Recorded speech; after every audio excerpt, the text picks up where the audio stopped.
الحمد لله رب العالمين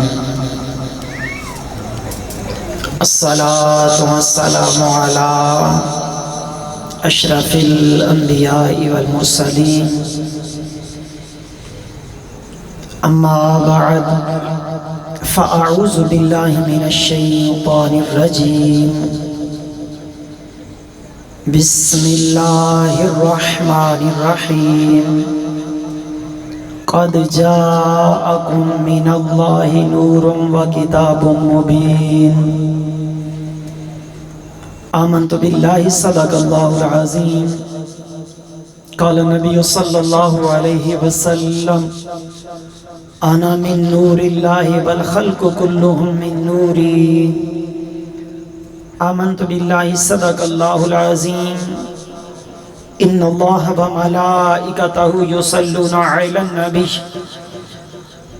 يا أيها الذين آمنوا صلوا عليه وسلموا تسليما محبت سے بڑی الصلاة والسلام عليك يا رسول الله وعلى آلك وأصحابك يا حبيب الله الصلاة والسلام عليك يا نبي الله وعلى آلك وأصحابك يا نور الله نور آ گیا نور آ گیا نور آ گیا نور آ گیا بولو نور آ گیا نور آ گیا. میں چاہتا ہوں اب جتنے لوگ یہاں پر بیٹھے ہیں نا سبھی آقا کے ثنا خوان بن جائیں. ضروری وہ تو نہیں ہے کہ جو مائک پہ بیٹھے ہوئے وہی نعت خوان ہے، بھئی آپ سبھی آقا کے ثنا خوان ہیں. مل کے پڑھیے نور آ گیا نور آ گیا بولو نور آ گیا نور آ گیا نور آ گیا نور آ گیا نور آ گیا نور آ گیا نور آ گیا نور آ گیا. صبح طیبہ میں ہوئی بٹتا ہے باڑا نور کا صدقہ لینے نور کا آیا ہے تارا نور کا نور آ گیا نور آ گیا. میں گدا تو بادشاہ بھر دے پیالہ نور کا نور دل دونا تیرا دے ڈالے صدقہ نور کا نور آ گیا نور آ گیا. ناریوں کا دور تھا دل جل رہا تھا نور کا تمہیں کو دیکھا ہو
غزل بڑھ کر قصیدہ نور کا نور آ گیا، نور آ گیا، نور آ گیا، نور آ گیا، نور آ گیا، نور آ گیا، نور آ گیا، نور آ گیا۔ بعد از حمد و صلات تمام تعریفیں خالق کائنات کے لیے، کروڑوں درود خربوں سلام نبی رحمت شفیع امت رسول محتشم صلی اللہ علیہ وسلم کی ذات بالا صفات کے لیے، جنہیں رب کائنات نے اپنا آخری نبی بنا کر دنیا میں مبعوث فرمایا ہے۔ ماشاءاللہ ماہ ربیع النور شریف کی آمد ہے، عاشقوں کے چہرے چودھویں کے چاند کی طرح کھلے ہوئے ہیں، ہر جانب خوشیوں کا سما ہے، اور خوشیوں کا سما کیوں نہ ہو تیرے اور میرے کریم آقا کی جلوہ گری جو ہوئی ہے نا جلوہ گری۔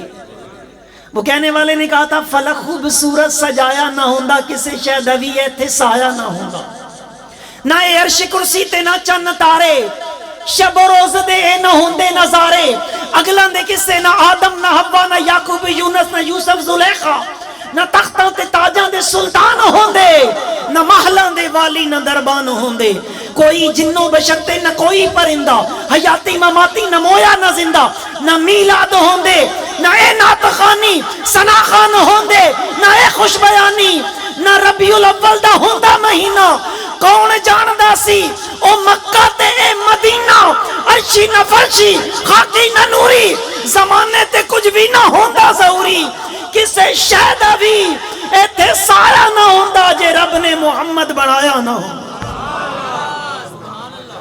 ساری رونقیں کس کے دم سے ہیں؟ آمنہ کے لال کے دم سے، انہی کے دم سے ہے نا۔ اور کس کے دم سے ہے؟ رب کا قرآن کہتا ہے قد جاءکم من اللہ نور، تحقیق اللہ کی طرف سے تمہارے پاس نور آ گیا۔ ادھر میرے آقا فرما رہے انا من نور اللہ والخلق کلہم من نوری، کہتے ہیں دنیا والو میں اللہ کے نور سے، اور رب نے ساری مخلوق کو میرے نور سے پیدا کیا ہے۔ جناب آدم علیہ السلام فرماتے ہیں میرے رب نے مجھے پیدا فرمایا، کہتے ہیں جب مجھے پیدا کیا گیا تو میرے رب نے جو پہلی مجھے آواز دی تو رب نے فرمایا اے ابو محمد، بولو صلی اللہ ہو۔ میں نے عرض کی باری تعالیٰ یہ میری کنیت کیسے آ گئی؟ فرمایا آدم تیری اولاد سے ہوں گے جن کا نام محمد صلی اللہ علیہ وسلم ہوگا۔ فرمایا آدم اگر میں نے محمد صلی اللہ علیہ وسلم کو پیدا نہ کرنا ہوتا تجھے بھی پیدا نہ کرنا، تجھے بھی پیدا۔ آقا دو جہاں صلی اللہ علیہ وسلم ارشاد فرماتے ابھی آدم علیہ السلام کا جسم مٹی اور گارے کے درمیان تھا، اس سے بھی 14,000 سال پہلے میں رب کی بارگاہ میں نور کی صورت میں موجود تھا۔ کس صورت کے اندر؟ نور کی صورت کے اندر۔ حضرت سیدنا جبریل امین میرے آقا دو جہاں صلی اللہ علیہ وسلم کی خدمت میں حاضر ہوتے ہیں تو میرے کریم آقا نے پوچھ لیا جبریل تیری عمر کتنی ہے؟ تیری عمر کتنی ہے؟ عرض کرتے ہیں یا رسول اللہ صلی اللہ علیہ وسلم میں عمر تو نہیں جانتا، آسمانوں کے چوتھے پردہ حجاب کے اندر ایک ستارہ چمکتا ہے جو 70,000 سال کے بعد ایک مرتبہ چمکتا ہے، اور میں جبریل نے اسے 72,000 مرتبہ دیکھا ہے۔ کتنی مرتبہ دیکھا ہے؟ آقا دو جہاں صلی اللہ علیہ وسلم ارشاد فرمانے لگے جبریل اللہ کی عزت کی اس قسم وہ چمکنے والا ستارہ میں محمد عربی صلی اللہ علیہ وسلم۔ ادھر حضرت اماں آمنہ سلام اللہ علیہ فرماتی ہیں دنیا والو جب میرے لال کا نور میرے پیٹ کے اندر آیا تو کہتی ہیں عرب کی پتھریلی زمین ہے، پتھر کا کام ہوتا ہے اس پہ پاؤں رکھا جائے سختی محسوس کروائے، تو کہتی ہیں جس میں پتھر پہ پاؤں رکھتی ہوں وہ موم کی طرح نرم ہو جاتا ہے۔ موم کی طرح، اور کہتے ہیں میں جس راستے سے گزرتی ہوں درخت شاخیں جھکا لیتے ہیں اور کہتے کیا ہیں؟ کہتے ہیں السلام علیکہ یا ام رسول اللہ، اے رسول اللہ کی ماں تمہیں سلامتی ہو۔ اور اماں آمنہ سلام اللہ علیہ فرماتی ہیں دنیا والوں میرے لال کی جلوہ گری ہونے والی ہے۔ کہتے ہیں میں کمرے کے اندر تھی، کسی کام کے سلسلے میں باہر آئی تو میں حیران رہ گئی، وہ ستارے جو آسمانوں پہ چمکتے ہیں میرے سین کے اندر چمک رہے ہیں، سین کے اندر چمک۔ کہتے ہیں میں ڈر کے اندر چلی گئی، میں ڈر کے اندر چلی گئی۔ پھر کہتے ہیں فخرج منی نور، پھر مجھ سے نور ظاہر ہو گیا، میرے لال کی ولادت ہو گئی۔ کہتے ہیں ادھر نور ظاہر ہونا تھا، میں نے یہاں پہ بیٹھے ہوئے شام کے محلات کو دیکھ لیا، یہاں پہ بیٹھے ہوئے شام کے محلات کو دیکھ لیا۔ اور میرے بھائی کائنات ارض و سما کے اندر اگر جو کچھ میرے رب نے پیدا کیا ہے وہ میرے مصطفیٰ کے نور کا صدقہ پیدا کیا ہے، آقا کے نور کا صدقہ ہے۔ آج مومن کے دل کا نور ہے وہ بھی میرے مصطفیٰ کے نور کا صدقہ ہے، مومن کی آنکھ کا نور ہے وہ بھی میرے مصطفیٰ کے نور کا صدقہ ہے، مومن کے ایمان کا نور ہے وہ بھی میرے مصطفیٰ کے نور کا صدقہ ہے۔ حضرت سیدنا ابو ہریرہ رضی اللہ تعالی عنہ روتے روتے سرکار دو جہاں کی بارگاہ میں آتے ہیں۔ آقا کریم نے پوچھا ابو ہریرہ روتا کیوں ہے؟ یا رسول اللہ صلی اللہ علیہ وسلم ماں کافرہ ہے، گالیاں دیتی ہے آپ کو، آج گھر چھوڑ کے آ گیا ہوں۔ تو میرے آقا فرمانے لگے جب گھر چھوڑ کے آ گیا پھر روتا کیوں ہے، پریشان کیوں ہے؟ عرض کرتے ہیں یا رسول اللہ صلی اللہ، روتا اس لیے ہوں نا، ماں بوڑھی ہے، نابینا ہے، ضعیف ہے، گھر میں اکیلی ہے۔ آقا سوچتا ہوں ماں کا گزارا آج گھر میں کیسے ہوگا؟ دلوں کا حال جاننے والے آقا فرمان لگے ابو ہریرہ اب چاہتا کیا ہے، اب چاہتا کیا ہے؟ تو ابو ہریرہ عرض کرتے ہیں یا رسول اللہ صلی اللہ علیہ وسلم میری ماں کے لیے دعا کے لیے ہاتھ نہیں اٹھا دیتے، ہاتھ نہیں اٹھا دیتے دعا کے لیے۔ ادھر نبی رحمت صلی اللہ علیہ وسلم نے دعا کے لیے ید اللہ والے گورے گورے ہاتھ اٹھائے، ادھر میرے آقا کریم نے ہاتھ اٹھائے دعا کے لیے۔ ابو ہریرہ دوڑ کے مسجد سے باہر دوڑتے جا رہے ہیں، گلی سے دوڑتے جا رہے ہیں، کسی نے رو کر کہا او ابو ہریرہ دھیمی چال چلنے والے کدھر دوڑ کے جاتا ہے؟ کہتا ہے آج نہ روک، میں دیکھنا چاہتا ہوں میں پہلے گھر جاتا ہوں یا میرے مصطفیٰ کی دعا پہلے جاتی ہے۔ کہتے ہیں دنیا والوں میں گھر گیا، میں نے دروازہ کھٹکھٹایا، اندر سے پانی گرنے کی آواز آتی ہے، ماں غسل کر رہی ہے۔ دروازہ کھٹکھٹایا، پوچھا کون؟ ماں میں ابو ہریرہ۔ تو ماں کہتی ہے بیٹا میں دروازہ کھولتی ہوں۔ میں نے کہا ماں کے لہجے میں یہ محبت کہاں سے آ گئی؟ ابھی تو لڑکے نکلا تھا، یہ پیار کہاں سے آ گیا؟ ابو ہریرہ کہتے ہیں دنیا والوں میری ماں نے دروازہ کھولا، میری ماں کی زبان پہ کلمہ طیبہ جاری تھا، اور میں نے کہا ماں اسی کلمے والے کو گالیاں دے رہی تھی، اب کلمہ کیوں پڑھ رہی ہے؟ تو ماں کہتی ہے ابو ہریرہ بڑی عجیب بات کرتا ہے، خود ہی جا کر دعائیں کرواتا ہے، خود ہی کہتا ہے کلمہ کیوں پڑھ رہی ہے؟ ابھی ابھی ایک نور والا آیا تھا، ارے نور والے نے مجھ پہ کرم فرمایا، کلمہ پڑھا کے مسلمان کر دیا۔ قد جاءکم من اللہ، فرمایا آگے تمہارے پاس نور، آگے والوں کے پاس، پیچھے والوں کے پاس، بعد میں آنے والوں کے پاس، جو پہلے گزر گئے ان کے پاس۔ آقا دو جہاں صلی اللہ علیہ وسلم وہ نور ہے جن کو میرے رب نے اپنے نور سے پیدا فرمایا۔ اگر آسمان پہ سورج کو روشنی ملی ہے میرے مصطفیٰ کی نورانیت کا صدقہ ملی ہے، چاند کو نور ملا ہے میرے مصطفیٰ کی نور کا صدقہ ملا ہے، ستاروں کے اندر اگر رنگت ہے، روشنی ہے، کس کا صدقہ ہے؟ تیرے اور میرے کریم آقا کے نور کا صدقہ ہے۔ تو اور میں یہاں پر ایمان کی حالت میں بیٹھے، یہ بھی مصطفیٰ کے نور کا صدقہ بیٹھے۔ ایسی بات ہے یا کہ نہیں؟ ذرا چلو اس عرب کی سرزمین کے اوپر، جب بیٹی پیدا ہوتی زندہ درگور کر دیا جاتا، پتہ کس لیے تجھے درگور کیا جاتا تھا؟ عرب کے لوگ بڑی شاعری کیا کرتے تھے، جب کسی کی ماں بہن بیٹی کو دیکھتے تھے اس کے جسم کے ہر عضو کے اوپر شعر لکھتے تھے. تو اس لیے وہ کہتے نہ بیٹی ہوگی نہ کوئی اس کے جسم کے کسی حصے پہ شعر لکھے گا. وہ دنیا والو ایسے دور کے اندر الفاطمہ تو بدعت منی کہنا کلمہ جہاد تھا یا کہ نہیں تھا؟ تھا نا کلمہ جہاد. جس زمانے کے اندر بیٹیوں کو زندہ درگور کر دیا جاتا تھا، میرے مصطفیٰ جان رحمت صلی اللہ علیہ وسلم کی جلوہ گری ہوئی. فرمایا آج کے بعد کوئی بندہ اپنی بیٹی کو زندہ درگور نہیں کرے گا، کوئی نہیں دفن کرے گا. کس لیے؟ فرمایا میرا رب کسی کو 2 بیٹیاں عطا کر دے، وہ ان کی پرورش کرے اچھے طریقے سے، پھر انہیں بیاہ دے.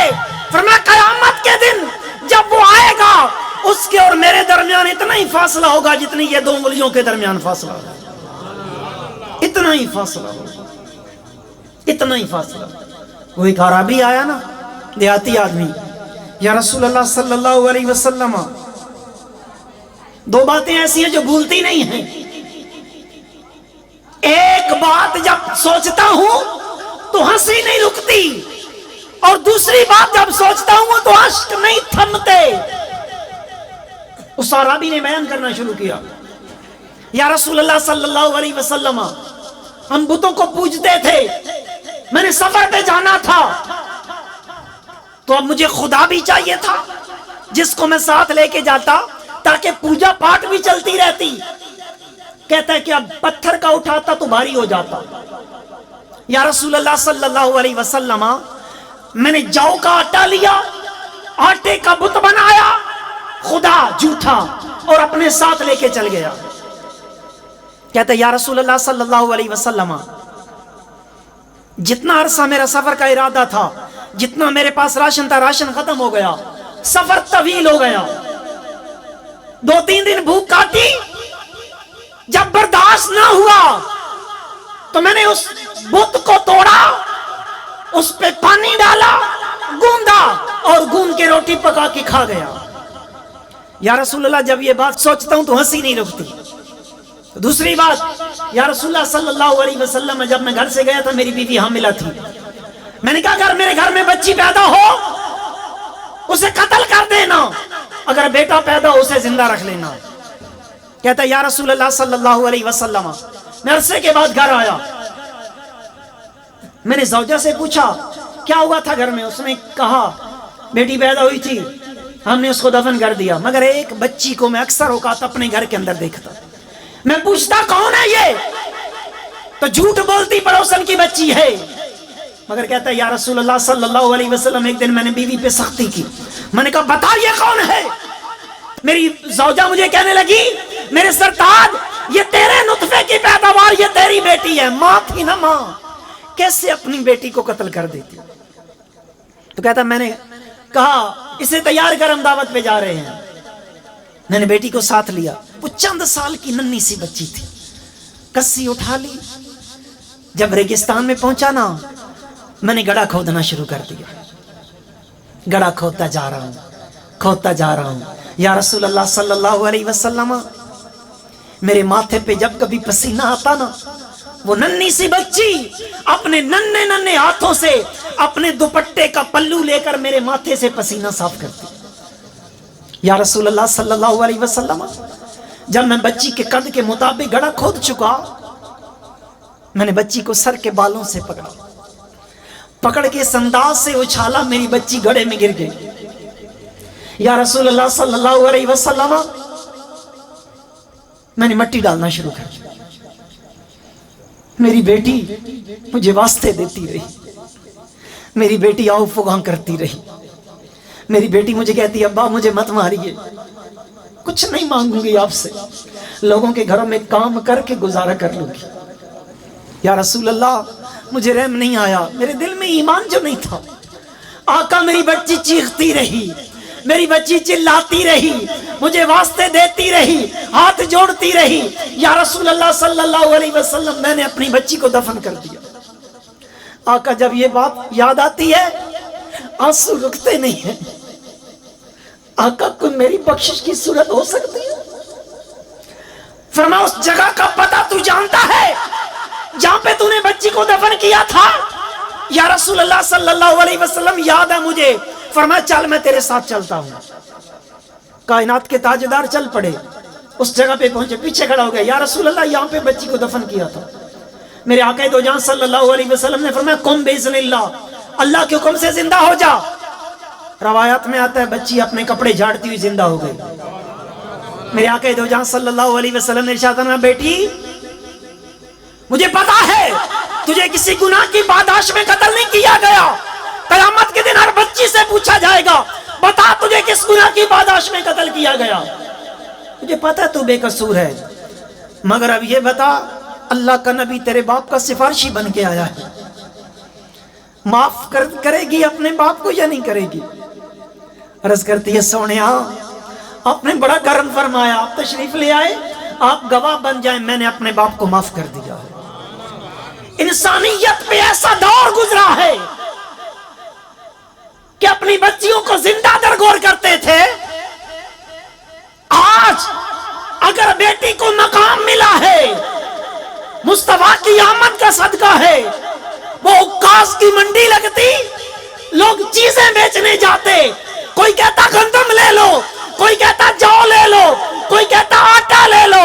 ایک جوان آیا, اس نے کندھے پہ ماں اٹھائی ہے, کہتا ہے کون ہے جو میری ماں کو خریدے گا؟ میں ماں بیچنے آیا ہوں, ماں بیچنے آیا ہوں. میرے آقا جان رحمت صلی اللہ علیہ وسلم نے ارشاد فرمایا آج کے بعد کوئی بندہ اپنی ماں کو نہیں بیچے گا. کس لیے؟ الجنت تحت امہاتی اقدام الامہات, الجنت تحت اقدام الامہات, جنت رب نے ماں کے قدموں تلے رکھ دی ہے. کوئی نہیں بیچے گا آج کے بعد ماں, اس لیے کہ جنت رب نے ماں کے قدموں تلے رکھ دی ہے. وہ بیوی جس کو پاؤں کی جوتی کہتے تھے, جب اسے مخصوص ایام آ جاتے اسے ناپاک تصور کیا جاتا, برتن الگ کر دیے جاتے, کپڑے الگ کر دیے جاتے. میرے آقا دو جہاں صلی اللہ علیہ وسلم کی جلوہ گری ہوئی, امت کو تعلیم دی, تربیت فرمائی. اما عائشہ صدیقہ رضی اللہ تعالی عنہا, آپ کو مخصوص ایام آئے ہوئے ہیں, بوٹی کھا رہی ہیں. آپ کیا کھا رہی ہیں؟ بوٹی کھا رہی ہیں. میرے آقا دو جہاں تشریف لائے, فرمایا عائشہ ذرا اپنے منہ سے بوٹی نکال کے مجھے دے. اما عائشہ صدیقہ نے نکال کر دی. میرے آقا دو جہاں صلی اللہ علیہ وسلم اسے چبا کے کھا رہے ہیں. انسانیت کو مقام کس نے دیا ہے؟ تیرے اور میرے کریم آقا نے دیا ہے. باپ مر جاتا بیٹا ماں سے نکاح کر لیتا, نکاح کر لیتا تھا. یہ ماں کو عزتیں ملی ہیں میرے مصطفیٰ کا صدقہ ہے, بیوی کو مقام ملا مصطفیٰ کا صدقہ ہے, بیٹی کو مقام ملا ہے میرے مصطفیٰ کی آمد کا صدقہ ہے, اور بہن کو بھی اگر مقام ملا تو کس کا صدقہ ہے؟ میرے آقا دو جہاں صلی اللہ علیہ وسلم کی بہن حضرت ام ہانی, بولو رضی اللہ تعالی عنہا. پتہ ام ہانی کون تھی؟ علی المرتضیٰ کی بہن تھی. کن کی بہن تھی؟ جب کلمہ پڑھا نا شوہر چھوڑ گیا, شوہر چھوڑ کر چلا گیا, غربت کے دن کاٹ رہی ہے. آقا دو جہاں نے مکہ فتح کیا, فاتح بن کے مکہ میں آئے. تو ام ہانی کے بیٹوں کو جب پتہ چلا نا کہ آج ہمارے ماموں محمد صلی اللہ علیہ وسلم تشریف لا رہے ہیں, تو کہتے ہیں ماں کیا ماموں آج ہمارے گھر بھی آئیں گے؟ ام ہانی فرماتے ہیں میرے سینے سے طوفان امڈ آیا, آنکھوں سے اشک رواں ہو گئے. میں نے کہا آج تو میرے بھائی کسی قریش کے سردار کے مہمان ہوں گے, میرے گھر میں کیسے تشریف لائیں گے؟ مگر میں نے بچوں کو بہلا پھسلا دیا, میں نے کہا آئیں گے. ام ہانی فرماتی ہیں لوگوں مغرب ہوئی, عشاء بھی ہو گئی, میرے سرکار کوئی نہیں آ رہی. کہتی ہیں عشاء کے بعد کا وقت ہوا, میرے دروازے پہ دستک ہوئی. میں نے پوچھا کون ہے؟ تو آقا فرمانے لگے بہن دروازہ کھول, تیرا بھائی آیا ہے. تیرا بھائی آیا ہے۔ میانی فرماتی ہیں میں نے دروازہ کھولا، میرے سرکار تشریف لے آئے۔ وہ ٹوٹے بان کی چارپائی، میرے آقا دو جہاں تشریف فرما ہو گئے، جلوہ گر ہو گئے، بہن بھی بیٹھی ہے، اور آقا فرمانے کے بہن بھائی گھر آیا کچھ روٹی پانی کا نہیں پوچھے گی؟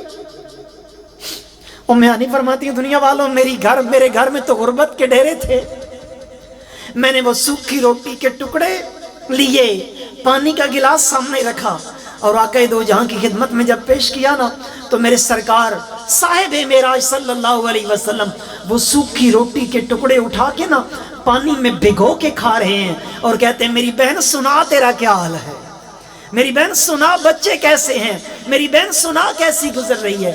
ارے بہنوں کو بھی مقام دیا تو کس نے دیا ہے؟ تیرے اور میرے کریم آقا نے دیا۔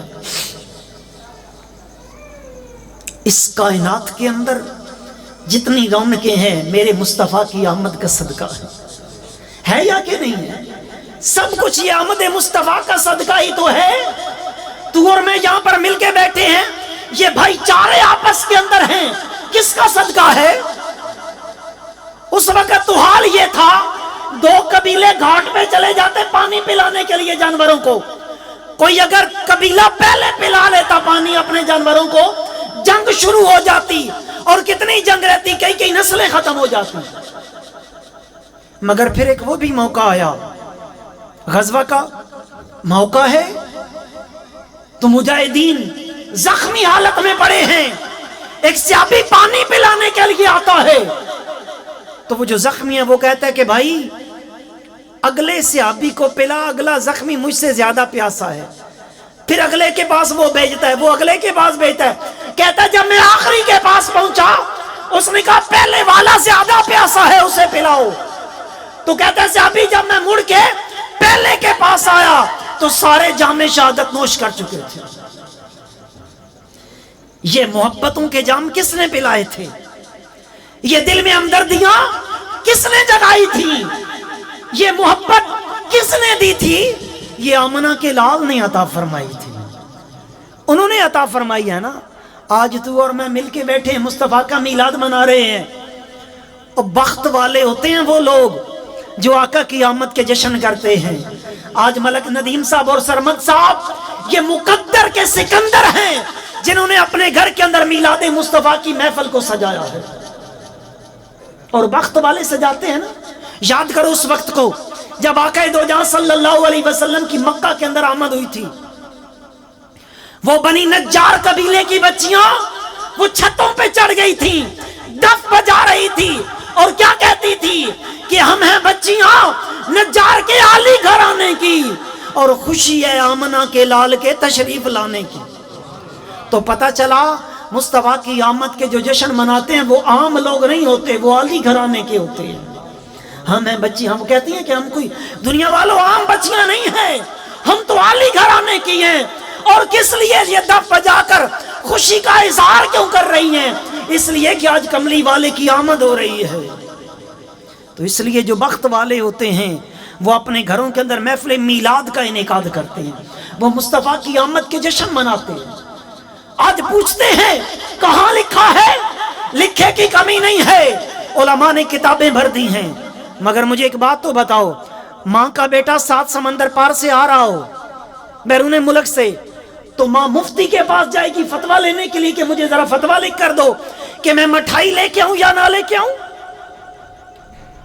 جائے گی مفتی کے پاس یا حلوائی کی دکان پہ جائے گی؟ اور تیرا بیٹا اگر 7 سمندر پار سے آ رہا ہے، تجھے مفتی سے پوچھنے کی ضرورت نہیں ہے۔ تو اگر آقا کی آمد ہوئی ہے تو کسی سے پوچھنے کی ضرورت نہیں ہے، خوب جشن منائیے، خوب خوشیاں منائیے، اور خوشیاں منائیں گے بخت والے ہوں گے۔ فرمایا قد جاءکم من اللہ نور، تحقیق اللہ کی طرف سے تمہارے پاس نور آ گیا، وکتاب مبین، روشن کتاب آ گئی ہے۔ کون سی روشن کتاب آ گئی ہے؟ جسے قرآن مجید کہتے ہیں۔ کیا کہتے ہیں؟ کیا کہتے ہیں؟ قرآن مجید۔ قرآن حکیم بھی کہتے ہیں، قرآن مجید بھی کہتے ہیں۔ حکیم کون ہوتا ہے؟ جس سے علاج کروایا جاتا ہے، علاج کروایا جاتا ہے نا حکیم سے، تو قرآن حکیم اگر کہتے ہیں تو اس کا مطلب کیا ہے؟ یہ جو باطنی بیماریاں ہیں نا، باطنی بیماریاں، ان کا علاج کرتا ہے قرآن حکیم، کرتا ہے یا کہ نہیں کرتا؟ بیماریوں کا علاج کرتا ہے۔ وہ کہنے والے نے کہا تھا کہ حجر شاہ مقیم دے ایک جٹی عرض کرے، حجر شاہ مقیم دے ایک جٹی عرض کرے تے ہٹی سڑے کراڑ دی جتھے دیوارات بلے۔ اس کا مطلب کیا ہے کہ خدا کرے وہ دکان جل جائے جہاں سے دکان یہ گناہ کے سودے ملتے ہیں، تے 5-7 مرن گواڈنا تے رہندین تاپ چڑھے۔ مطلب کیا ہے 5-7 مرن گواڈنا؟ یہ تیرے دل کے پڑوسی کوئی ہرس ہے، کوئی بغض ہے، کوئی تکبر ہے، کہیں اناد ہے، کہیں حسد ہے، کہتے ہیں خدا کرے یہ مر جائیں، 5-7 مرن گواڈنا تے رہندین تاپ چڑھے، اور خدا کرے باقی بیمار پڑ جائیں، اور جب بیمار پڑ جائیں تو پھر کیا ہو؟ سنجیاں ہو جان گلیاں دے وچ مرزا یار پھر۔ جب تیرا دل بالکل صاف شفاف ہو جائے نا، پھر اس کے اندر اگر جلوہ گری ہو جائے تو تیرے یار کی ہو جائے۔ قرآن حکیم ہے، اس سے علاج کروائیں۔ حضرت عبداللہ ابن مسعود رضی اللہ تعالی عنہ، آخری وقت ہے، عبداللہ ابن عمر آئے، کہنے لگے عبداللہ ابن مسعود مجھے پتا ہے آپ کی بچیاں ہیں، جوان ہیں، غربت کے عالم کے اندر آپ نے وقت گزارا ہے، تو مجھے بتائیں میں آپ کا وظیفہ مقرر کر دوں؟ تو کہنے لگے جزاک اللہ، میں نے بچیوں کا انتظام کر دیا ہے۔ تو کہنے لگے کیا اہتمام کر دیا؟ میں جانتا ہوں آپ کا کتنا بینک بیلنس ہے، کتنی جاگیریں اچھی طرح جانتا ہوں۔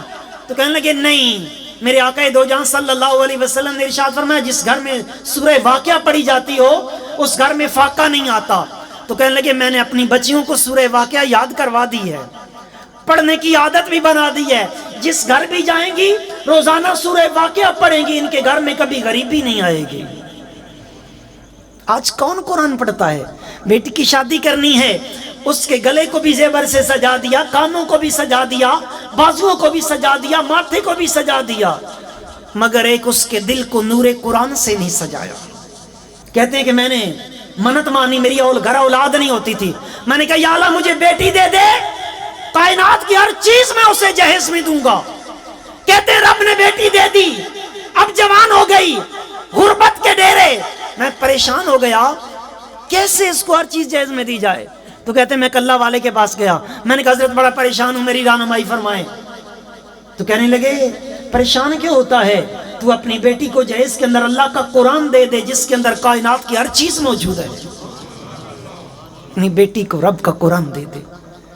اس لیے آ جاؤ، مصطفیٰ کا دامن بھی تھام لو اور قرآن کا دامن بھی تھام لو۔ انشاءاللہ جب آقا کی اطاعت کرتے ہوئے قرآن پہ عمل کیا جائے گا، یہ زندگی بھی سنورے گی، آخرت بھی سنور جائے گی۔ میرا مالک آپ کی اور میری حاضری قبول فرمائے، جو ٹوٹے پھوٹے الفاظ یہ پیش کیے گئے ان کو شرف قبولیت نصیب فرمائے، آمین بجاہ نبی الامین صلی اللہ علیہ وسلم۔